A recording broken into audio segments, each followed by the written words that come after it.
तो राम राम भाई सारा नया अपने पास ये फ्रिज की कॉल आई थी जिसमें थर्मोस्टेट की कमी थी, बर्फ ज़्यादा जमा रहा था। थर्मोस्टेट हम ले आए नया।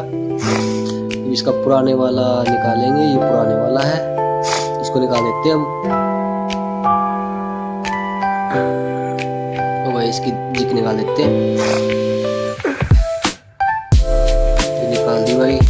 ये नहीं, ये पुराने वाला है और ये नई वाला है, इसको लगा देते हैं।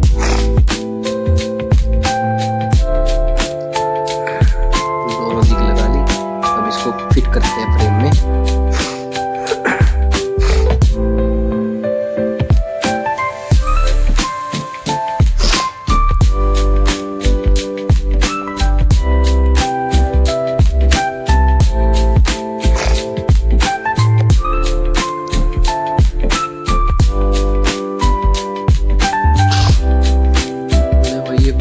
करती है बस 2 मिनट का टाइम दो, अभी हो जाता है जब कंप्लीट।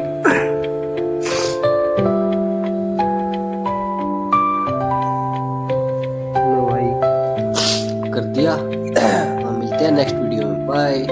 ये लास्ट वाली लुक है, देख लो। ये मेरा कांटेक्ट है, आप मेरे को संपर्क कर सकते हो। बाय।